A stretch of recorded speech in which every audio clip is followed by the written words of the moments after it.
discussion group. And my name is Nancy Woods. I'm one of the assistant ministers here, and this is Kathy Lyons. She is one of the ministers, staff ministers too. And we all welcome you to this wonderful idea of talking about our spiritual belief and our spiritual understanding of life.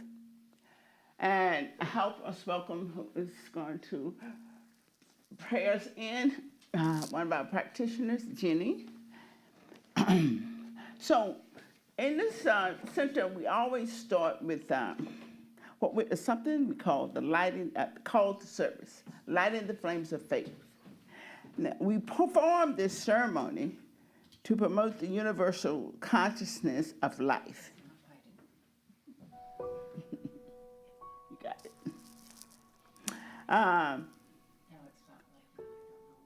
Which acknowledges that all people and all faiths, all sentient beings come from one great universal presence, which we call spirit. Fundamental to this truth is the unified nature of all religious thought and experience, which we honor here today. And as Jenny lights the first candle, is for the Tao, honoring the universal path of harmony and equilibrium the natural way. She lights the second candle for the shamanic tradition, honoring the beliefs and practice of all indigenous people, the way of primal spirituality. We light the third candle for Hinduism, honoring the path of knowledge, action, and devotion. We light the fourth candle for Judaism, honoring the ethical path of living by sacred law. We light the fifth candle for all forms of Buddhism, honoring the Four Noble Truths and the path of compassion. We light the sixth candle for all forms of Christianity, honoring the Christ consciousness as the path of love. We light the seventh candle for all forms of Islam, honoring the path of submission to the will of God as the highest call. We light the eighth candle for the universalistic religion of Baha'i, honoring the path of unity and peace. We light the ninth candle for all forms of new thought, honoring the metaphysical path of mental healing through the practice of universal spiritual principles. We light the 10th candle for those who are as yet unaware of spirit in their lives, and for the space we're holding for them here at the center and in our hearts. And as Jenny lights the healing candle, please put silently into the light the names of anyone you wish to have experienced the healing flame of God's eternal love.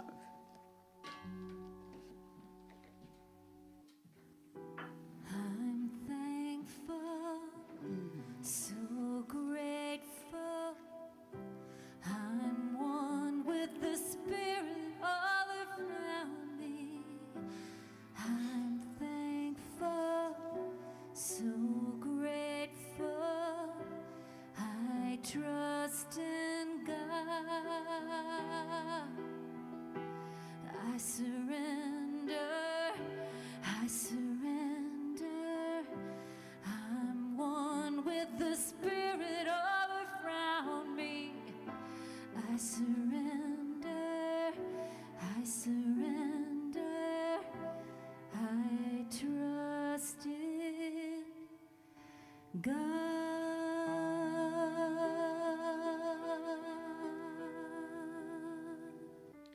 I invite you to enter that sacred space. If you'd like, close your eyes, roll your shoulders, and kind of shake off the day. Take a deep breath. And as you let it out, smile.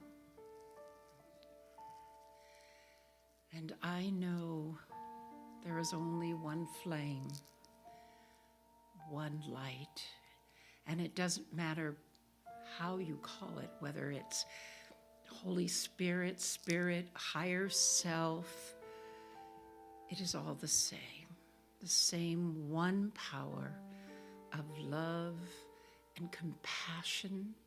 There's no dualism. There is only the one.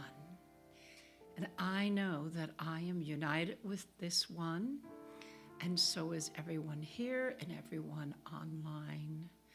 That this power and all of its attributes run through me as me. And so I recognize right here today that in this discussion group, we are going to learn and share many things.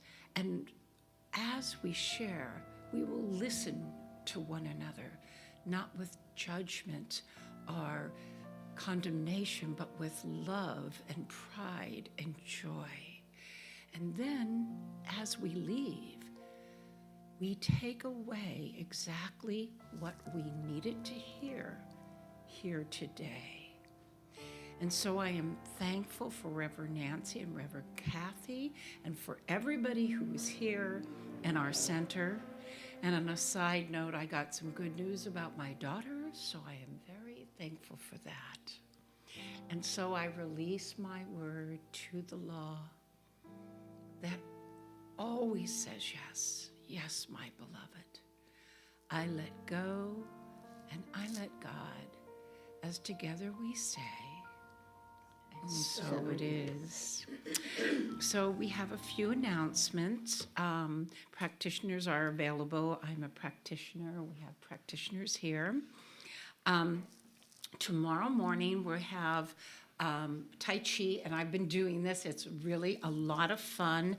And Nancy, she goes slow enough, so I was a beginner, and so it's been really great for me. And it's from 11:30 to 12:30 here at Sparks Hall. And Thursday at 7 o'clock, AA host its reoccurring open book study, and all are invited to attend. Wednesday, April 9th at 7, the Tazi meditation service is facilitated by Reverend Jeannie Hoffman. Music, prayers, readings, and offerings of love to our planet. Oh, that's wonderful. Will be the focus this evening, and these are really also wonderful celebrations. A quick reminder that on April 20th, Easter Sunday, we will have only one service, and that will be at 10:30. Also, a reminder that we are doing the bags again. This will be our last time before Christmas. And there, you can decorate them or bring things to stuff the bags with. I've given away several already, and it's wonderful to be able to do that. So, thank you. And thank you, Jenny. I don't think anybody, we have one person that hasn't been here before, but we want to make sure that we open this up for everybody to participate,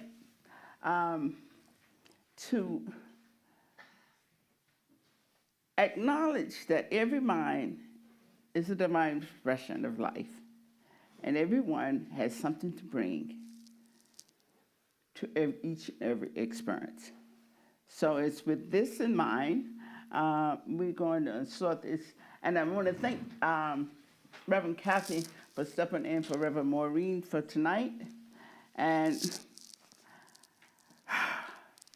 Reverend Maureen chose this topic, and she was excited about it, but now we're going to be the ones discussing it. So we'll start with the reading, and Kathy, you want to start it, and we just pass it around. And remember, you read if you want to. If you don't want to read, you don't.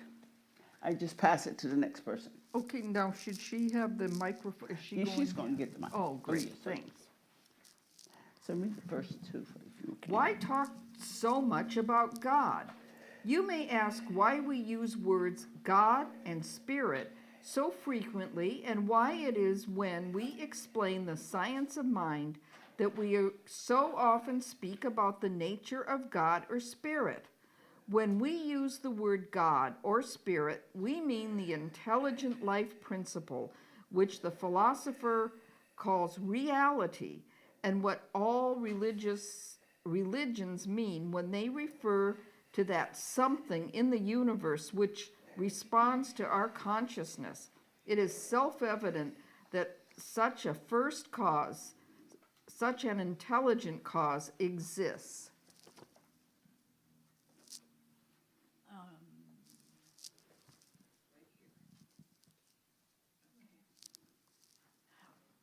I don't know how to pronounce that.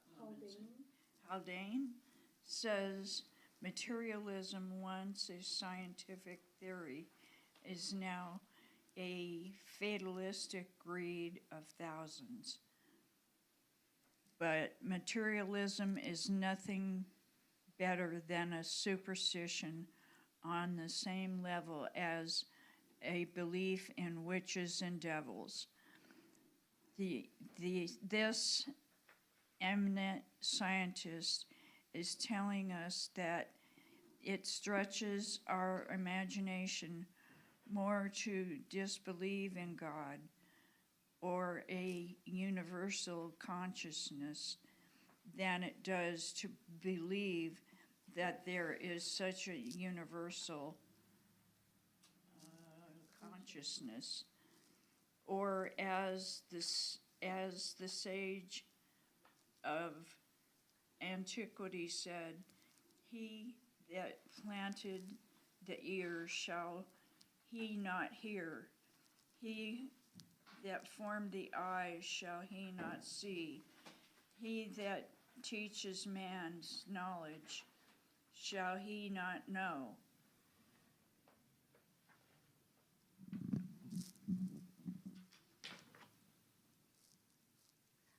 People are more interested in God than they are in religion, because religion has been more or less mixed up with superstition, theology, and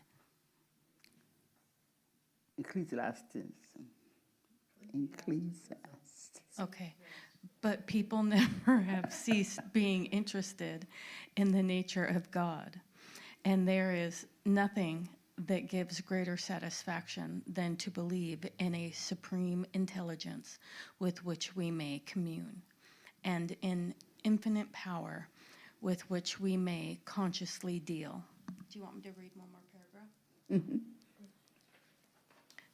When we use the word God or spirit, we do not mean a tribal God, but the supreme mind and power back of all created form the intelligence which responds to us, the intelligence which rises through the mineral, vegetables, and animal kingdoms and blossoms in the human mind as it approaches the conscious recognition that is one with the oversoul. It would be impossible to discuss philosophy, science, or religion without continually referring to the nature of man's being, and the nature of man's being is God.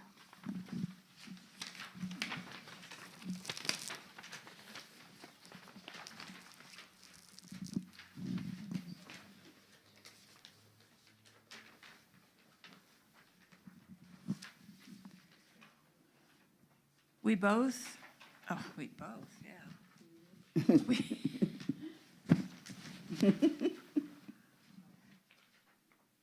We wish more than a blind acceptance of God. We need to know with scientific certainty that there is a consciousness and a power in the universe that responds to us definitively, directly, and dynamically. Each individual must arrive at a place in his own consciousness where this contact is so immediate and so dynamic that if every other living soul denied it, he would still know it. Without this inner conviction, neither faith nor understanding is possible. We would be depending on a forlorn hope that might vanish in the hour of need.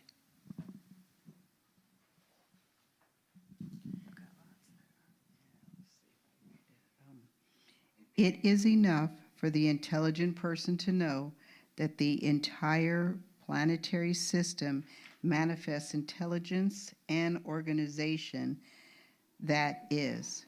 It manifests intelligence plus direction, and intelligence plus direction means consequences.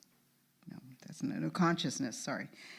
It implies both will and representation, both an infinite will and an infinite manifestation.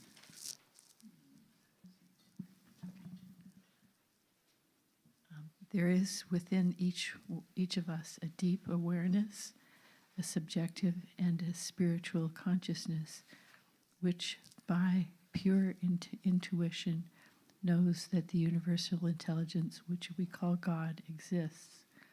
We do not need to turn to the Bible for such declarations, for the real Bible is inscribed on the walls of our own consciousness and is true light, which lightens every man and woman that cometh into the world.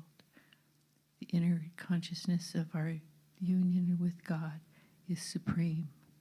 Not only is it the highest hope of inspiration of all human mind, but it has never been its greatest realization. It has ever been.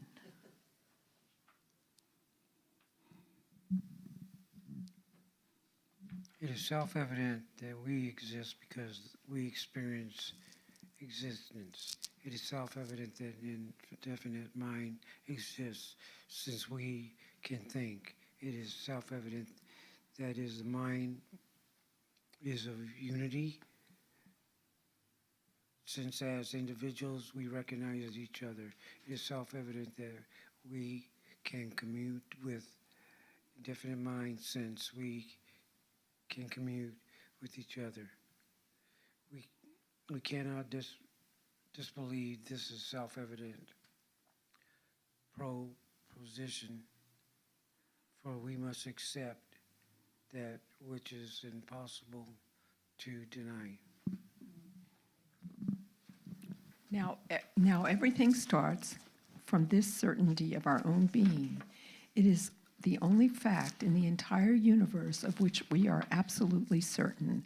Man's whole being consists in thinking, and if his thinking is based on knowing, this knowing must be built upon a consciousness of his own existence and of his relationship to the infinite.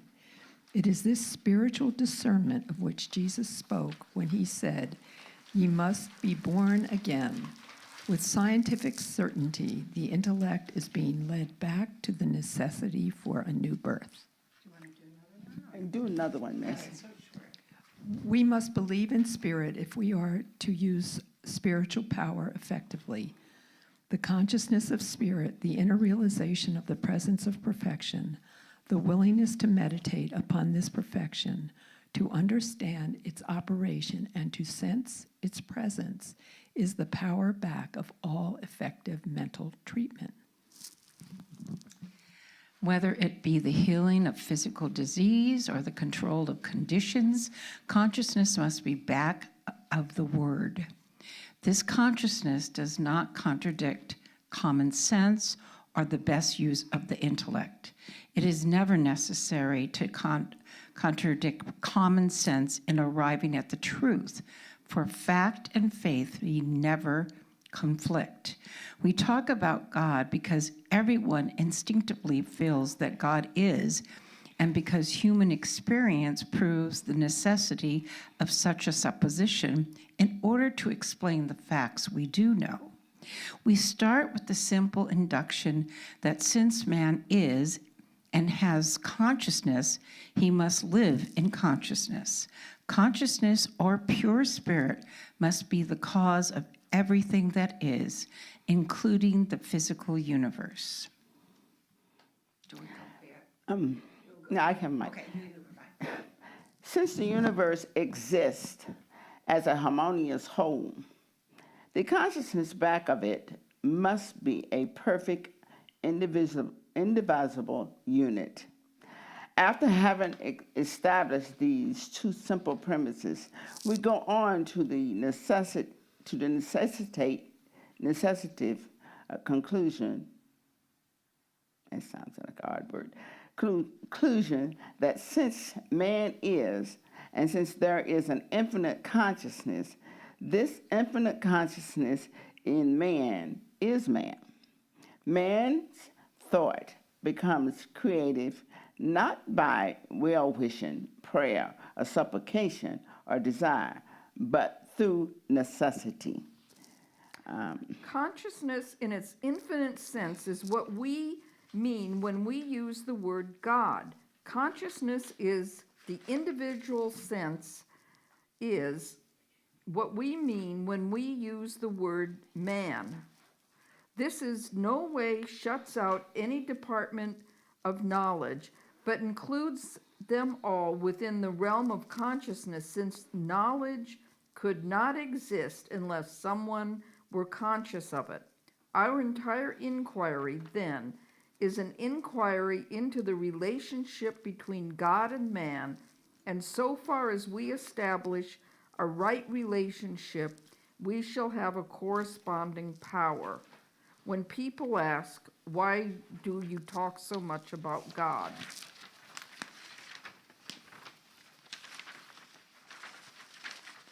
Oh, I'm supposed, Or you pass it down.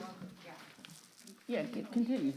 or when they say something to the effect that they are not interested in religion, be sure to explain to them that you are not offering them a new religion. You are merely seeking to give them an interpretation of life.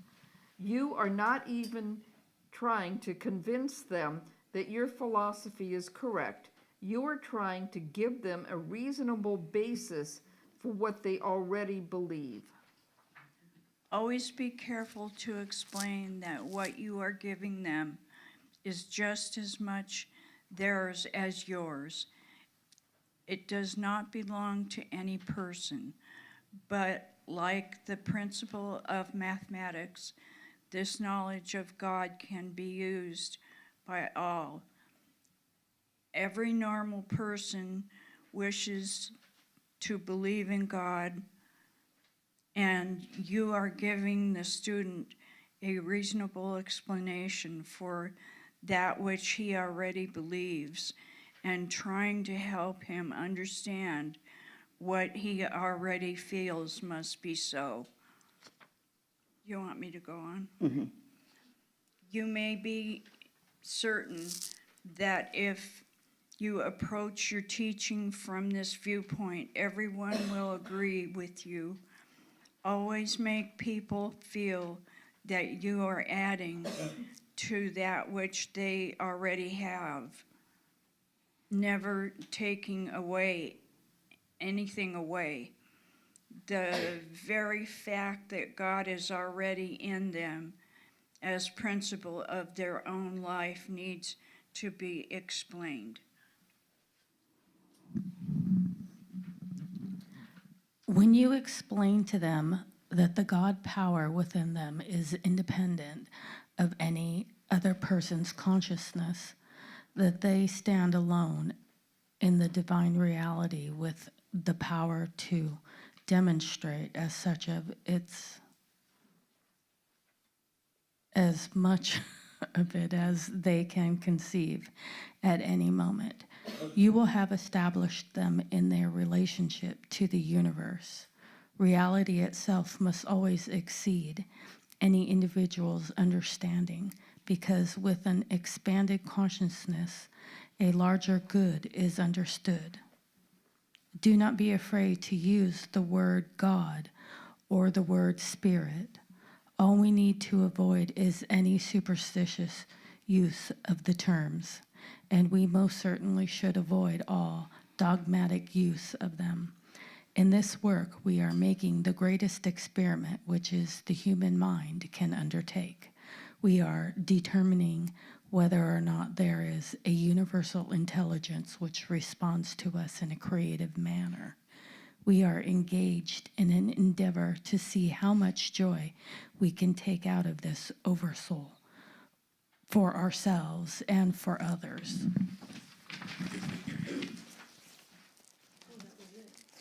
Yeah, that's the end of it. I find this to be interesting because the way he starts out and the way he ends, I totally agree, flow with him at the end. At the beginning, I questioned. So there are quite a few things in here that are intriguing to me. In the beginning, how did you find the introduction part of this, where we are discussing basically what we're talking about when we say God and Spirit itself? The thing that I really can relate to is that each one of us has a definition, our own personal definition of what this higher power, greater being of life, and this is what he is trying. When we say the different names, this is what he's trying to explain, that in some way, everybody talks about God in some way, whether it's I don't believe in it or I do believe in it or what. But some way, somehow, all humankind seems to discuss this concept of God. And so I find it, this second paragraph where he says, when we use the word God or spirit, we mean the intelligent life principle. To me, that's the power of, that's a powerful statement, because it's talking about the intelligence, it's talking about the principle of being, and all these different names that we have given it.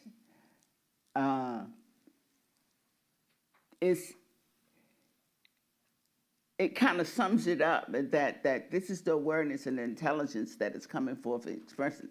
And so I'm coming from that place. So anybody else want to? Jeannie.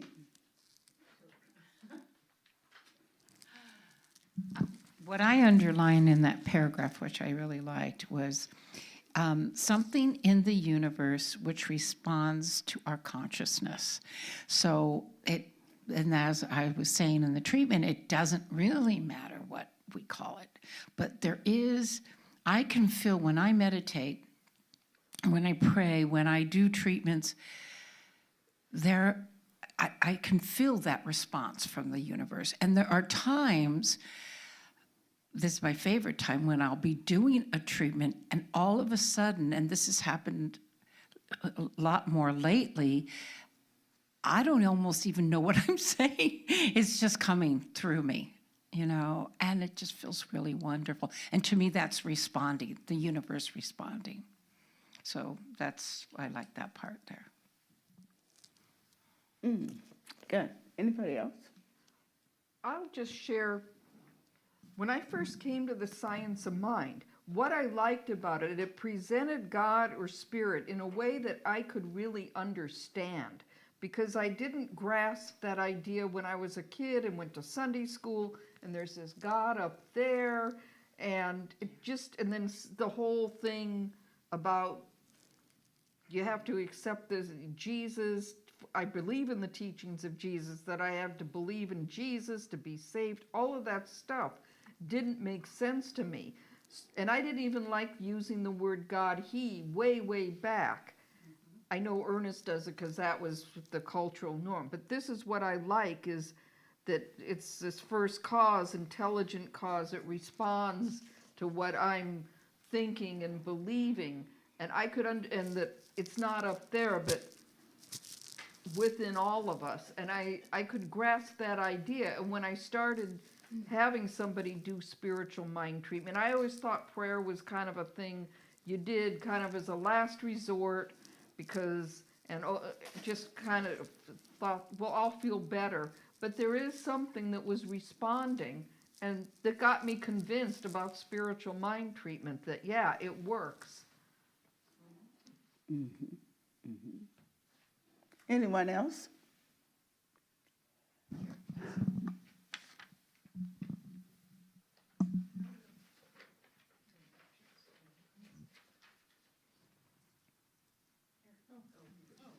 I'm sorry.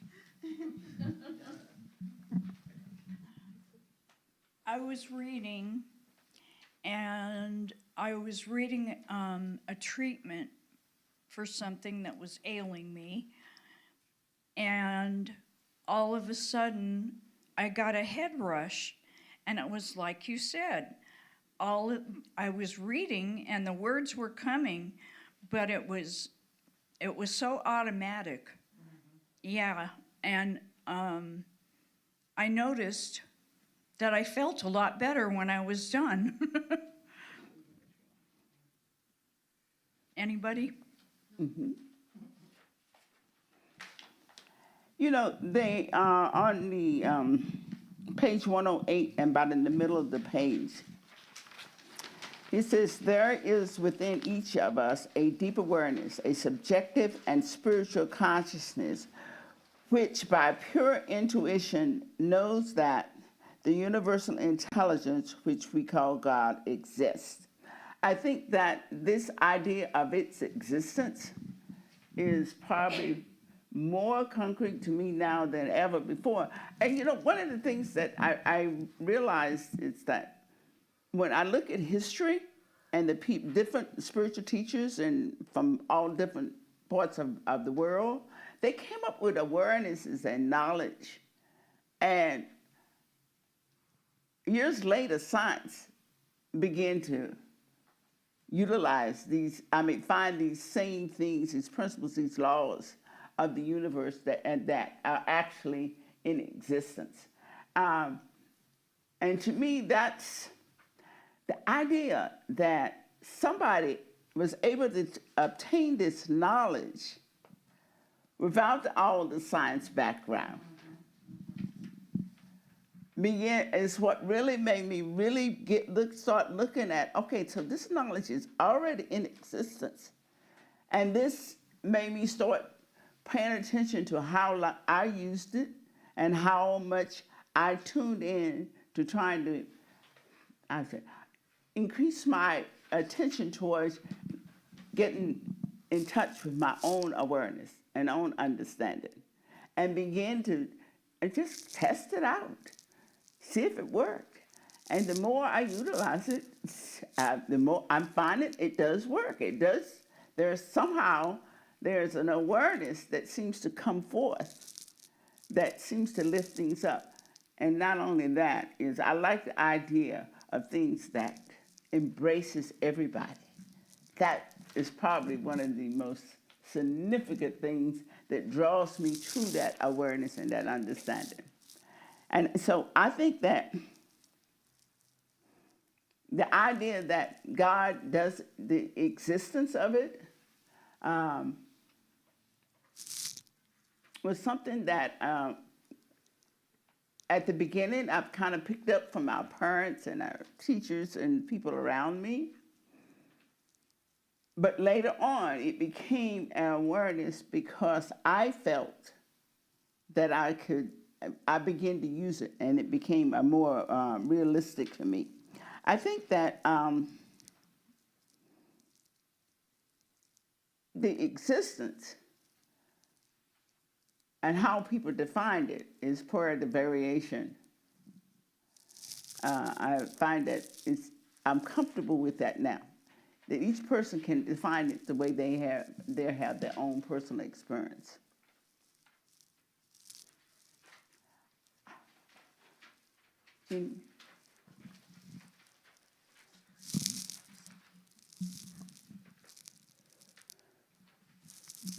For me, what I think is that my development, my environment, and my spirituality growing up. We're all here, we all have a different one. Nobody's the same. And the good part about that is that we're all here together. We all have different ideas, different beliefs, different values, but we're able to put everything together. And when you're able to put everything together, I really believe that like you say something, and what it does, it fans a flame in my life. It wakes it up. because it's something I wasn't thinking about. It was far from what I was even thinking. And I think that's what's important. And then that introduces you to a whole different level of thinking, feeling, the whole 9 yards. You know, it's like somebody wounded, and the next thing you know, people are fanning that flame to be alive. It's a beautiful feeling. I just have one quick thing that devil's advocate a little bit, okay? In this, okay, I'll just say it. Every normal, in the last page 110, second paragraph, every normal person wishes to believe in God. That's, to me, a judgment statement. And I think we need to be careful of things like that, especially in this climate and in this day and age. Because you're saying if you don't want to believe in God, you're not normal. I know, I agree with you. Yeah. Yeah. Yeah. You want to say?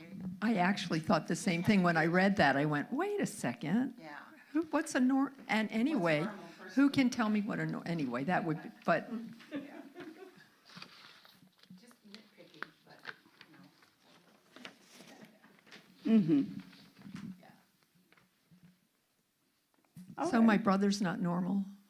Or my husband.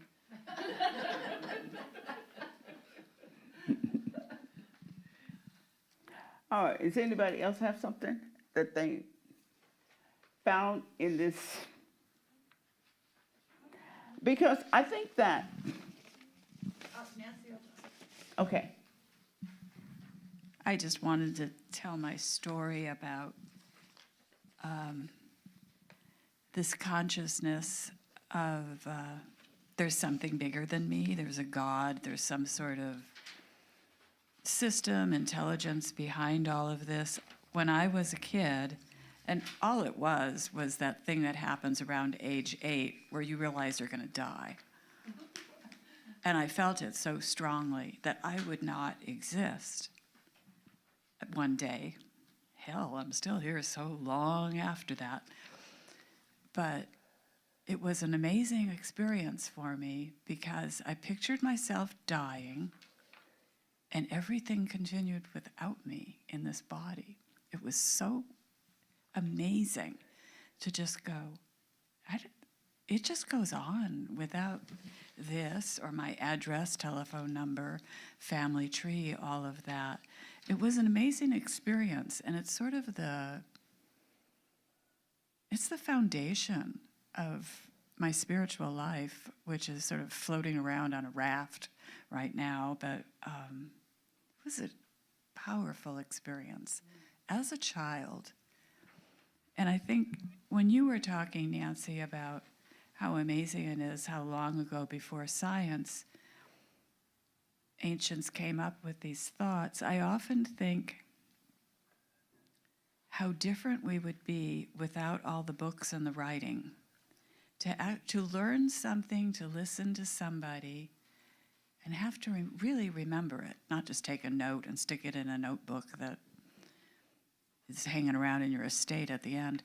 How different the thinking was, and would that make me more aware and spiritual if I didn't have that intellectual overlay of language and books? When you were talking, that's what I thought of. so you were thinking that, let me understand it. You were thinking that if you had, what would you be, or what would you be thinking if you hadn't had the books that you were exposed to and the language that you were? I feel like I would be experiencing things in a very first-hand way. So you think that they there had would- imprinted thoughts that you had to shift and think Right, different? and people before a lot of language and writing and, like gobs of paper that we have, you committed things to memory. you heard the story and you committed it to memory, how different that would be. Would be a totally different mind. I think people wrote on walls in caves. I think that was one way. And then I heard Right. Yeah. generations, people told stories that passed through generations. Yeah, but there wasn't an easy way to write it down, and most people memorized everything. I have something to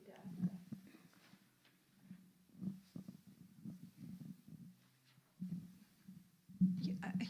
YouTube's incredible. And there was this very short YouTube video of a guy a Zen monk. And he said he was so surprised when he went to the monastery because they would not allow him to read a book. They wouldn't, it was the only, I don't even remember if they were in silence or not, but definitely there was no books allowed. No, he was really, like you were just saying, completely and totally on his own. And he was 29 when he went in to the monastery, and he was older than that now. And it was very short, so I can't tell you much more than that. But I thought, wow, that's really wild, because isn't that one of the things? I mean, my God, we read and read and read and read and read, and that's what we're doing tonight, right? Anyway, I think that's really interesting. Thank you for mentioning that. But boy, I sure didn't think about death when I was 8 years old. That's amazing that you did. I think that When that happened to me, I never shared it with anyone. It was my own secret. Oh, wow. yeah, I'm gonna tell you, I had a whole different experience around between 8 and 10 about that. I used to think it was ridiculous how they thought if it was a God, why did he create the devil? If it was a God, why did he do this? And I said, it doesn't make sense. He wouldn't be stupid and do certain things that but I really appreciate the fact of what you're saying, is that there is a certain amount of imprint of society that I had to actually shift as I began to understand the spiritual aspect of God and that it was within me, that I had to actually, and I would say that it's still a journey that I am clearing up some of that imprint that I got from outside that spiritual energy. And I think that one of the beautiful things about I had a sense of spirituality coming up in the environment I came up, because we had to go to church every Sunday. So there was a sense of God being love and God caring about me. And so that kind of experience did not push me away. People saying God was love and then not loving made me think religion was not very realistic. But it did not turn me off to the concept of God itself. It was, I say, what turned me off more growing up was how people talked about it in one way and lived in another way. And I think that is actually when I got into this philosophy, I began to think of it from a different way. It might be unusual, but I think when I got into the 12 steps is when I decided that, wait a minute, I got to learn about this stuff from the inside out, because it wasn't making sense to me the way it was being spoken of and lived. It was such a difference. And so I think that discussing spirituality, it appealed to me a lot more than religion. Yeah. And even now, do you think think we are looking at an entity rather than realizing it is the existence itself. You know, I still find that sometimes I almost lean towards it being an entity, but I think everything is important to me that it's not an entity. It is existence. It is whatever it is the spiritual presence of life, and everything that is manifesting is the result of this divine presence of life itself. And, I was driving over there off of Alvarado by MacArthur Park, and I get a call.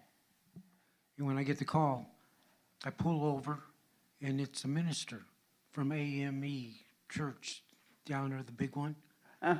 And he tells me, I heard you're sick and that you're looking to get a liver. And what we wanted to do, we wanted to pray. He had a lot of people at that church that day pray for me to get a liver. That blew me away. I didn't really even know him. You know, and then if that's not the spirit, like people just trying to be kind and like loving, you know, that blew me out of my shoes. Oh,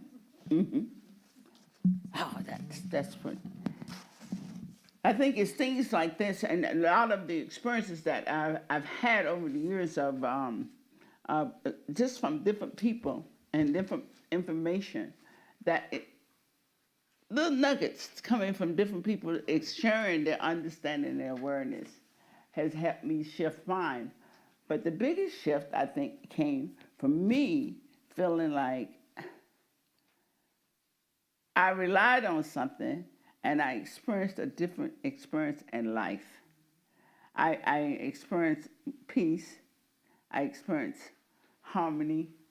I experienced a security that I didn't know existed before. And also the biggest thing was I lost my fear of death. It was probably one of the biggest things. I was always afraid of dying before, but I don't see it as anything to be afraid of. But that came, to me, that came from as I grow in that relationship with that spirit that I think is inside of me. That brings that about. When I was in, ninth grade, so I was probably about 13, 14. We came home, the drama group came home from Disneyland, and we heard that our teacher, Mr. Corelli, his wife passed away, and he had 2 children. And we knew that she was sick because she had cancer. But on May 7th, that was the day, we found out she passed. And on that day, not only that happened, but my Jim, who was my ex-husband, his neighbor hung himself in his front yard. And it was just a day, and his uncle, 3 deaths one day. His uncle and his aunt, when they went to the beach, and the aunt was drowning, the uncle went in to save, and they both died on one day, May 7th. And I forget the year exactly. I think it was like 1965. That day, I decided not to believe in God anymore. And so I got up for a month. I just said I wouldn't pray. Anytime I started to pray, I stopped myself because I felt a God that allowed that. That's how I looked at it. That I didn't want to believe. It was the worst month I couldn't do it. Bottom line, I couldn't do it. I had said my prayers every night, and I couldn't do it. And I realized that first I shouldn't, that's not God's fault. I'm not, there's no blame. And that what I got out of believing in God wasn't that no bad was going to happen, but that I had good inside of me to deal with it. that was the difference in that month. So,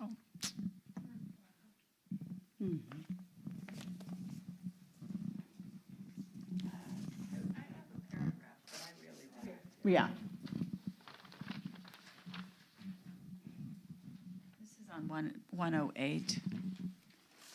It's the second paragraph. Yeah, it's enough for the intelligent person to know that the entire planetary system manifests intelligence and organization. That is, it manifests intelligence plus direction, and intelligent plus direction means consciousness. It implies both will and representation, both an infinite will and an infinite manifestation. That really resonates for me. I am also part of all of that intelligence with the direction and the consciousness, and it's so amazing to be conscious. I mean, it's very scary a lot of the time. I think it's the reason we sleep. We couldn't be conscious all the time. But the things like this entire planetary system and all the things that operate in physics, it's so beautiful that it operates like that and that there's a system. And for me, I think because I live, and we all do, we live in a built environment. We're not out in some huge space looking at stars. We're in a really artificial place most of the time. You don't really see much of nature. We can't see the planetary system very much. I live in a built environment, so it seems like everything is about us and what we make and do. And the rest of it is just, I know it's off to the side, and I am privileged to live in a house, and I have lots of plants all around in my yard, and I've got dogs in the house. But I am removed from, for the most part, that natural stuff that happens and has intelligence. And it's not good for my ego. I don't feel small. I feel really powerful. I've got a heater, AC, dishwasher, TV.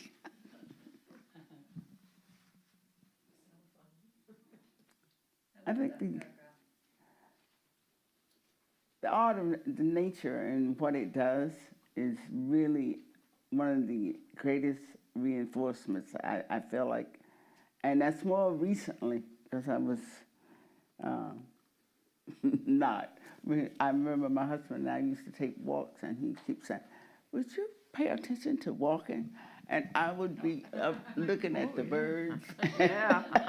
So it made it hard for me to stand up. But now I really, even more now that I am paying attention to them, it just seems like I can relate to those things. The bird in the trees and the leaves. I mean, I got upset when the man trimmed my trees. I felt like he was trimming too much of my my tree. And when I saw the hawk sitting up there, and my little squirrels were down there, and I'm up there saying, "Okay, y'all be in the same place, but don't eat each other." But it's the nature that I think that is come alive for me more recently than it was before. I don't think I appreciated the idea as I did before. Boy, this hour goes fast. Wow, look at that.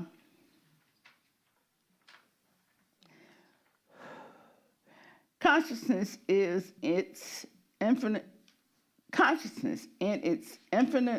sense is what we mean and this is page 109, the last paragraph, next to the last paragraph. Consciousness in its infinite sense is what we mean when we use the word God.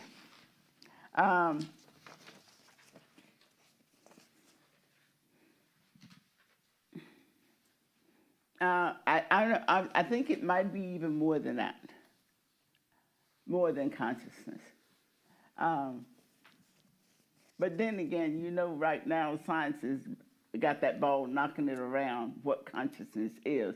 They haven't really come to any agreement, but a lot of them are discussing what scientific view of consciousness is. But one of the things that I wanted to say is that this article, I would really like for you to take it home and read it again. Because I think it brings out a lot of things that we think about. And my whole thrust right now is that the more people know about this spirituality, the greater our world is.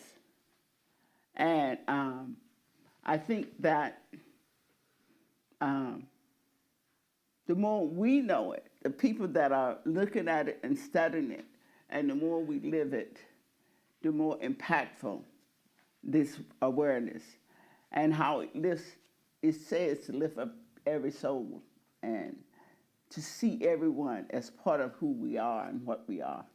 So that's the unity thing that I think is very significant now, more significant now to me than ever before. And I think that, in my opinion, it's the answer to every issue we have out here, is to know and understand the oneness of the universe. And that we can uniquely, everybody, uniquely bring something for all of us to be blessed from. Yes. Yeah, and it's almost time. And for me, and he doesn't mention this in this, but he does mention it in others of his writing, is the fact that that we're all connected, and that we're connected through love. You know, that love is just so important for us to be loving ourselves and loving other people, and then actually, we are engaged in an endeavor to see how much joy we can take out of this oversoul for ourselves and for others. And I think the joy and the love are really important components of all. Yeah, the oversoul is Emerson's the term for the universe, divine universe. And you know, it's actually 7:57. Wow. Unless there is really something really powerful that you have to say, we're going to close. But read this. I mean, look for it. Look at it.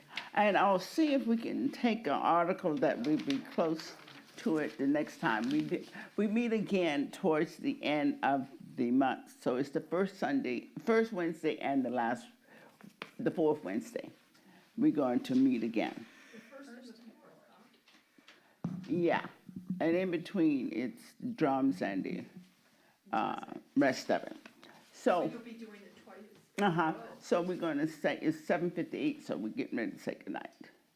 One of the things that is about this that strikes a button for me is that we're in the process right now of building what Rudolf Steiner calls the consciousness soul, and that this is our stage of development, that we're becoming conscious of all these things that have existed for eternity, but we have never been so conscious of it. And seems like that's one of the things he's talking about in consciousness. Yeah, I think that you probably find that a whole lot of people have talked about the exact same thing. Right. Yeah, it's physics. A lot of the sciences are talking about it. A lot of the spiritual people are talking about it, and historical, that the time is shifting. I don't know. Sometimes I wonder, but but I think it is good. So I would like for us to kind of take this topic into a little bit more. And I was trying to find an article. The next article I pull, I'm going to see if it can be a little bit of a continuation. I think that it's a question that a lot of people, in my experience, and a lot of people that have come for counseling and stuff, are really wondering and kind of figuring out how to use this, whether it's real and how realistic it is, and how to utilize it to live a more fully joyful and harmonious life, and recognizing that the power is in each one of us to do that. Is the message is passed on as according to how we live it. If no other burning desire, I would like to do a closing treatment, and so we can say good night before I do that. So just relax into the idea that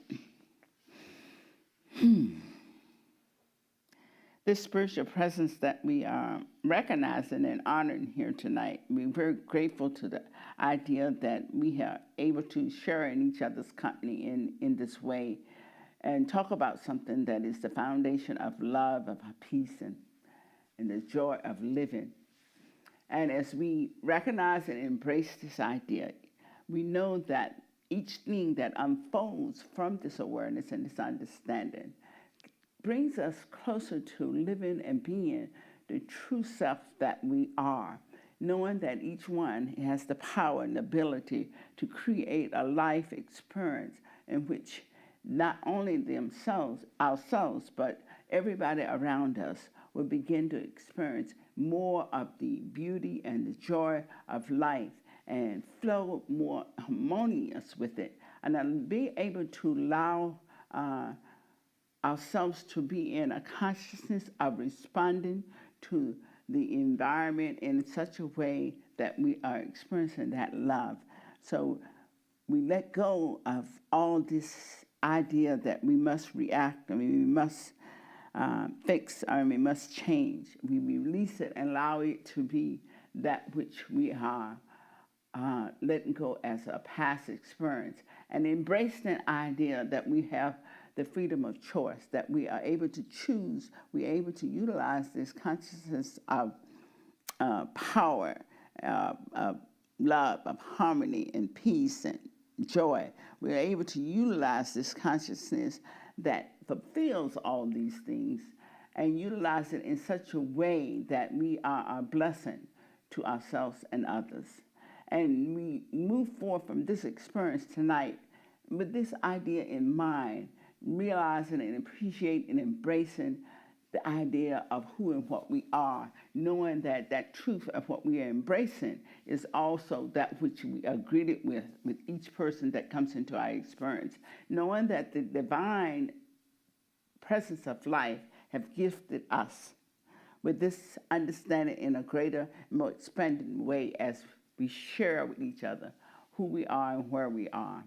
And with this and the love that has created each and every one of us in such a glorious way, we say thank you. And together we acknowledge it and embrace this law that's forever given to us by giving through us. As we let it be so in us, through us, and as us, as we say together, And so it is. And thank y'all. And thank y'all for joining us.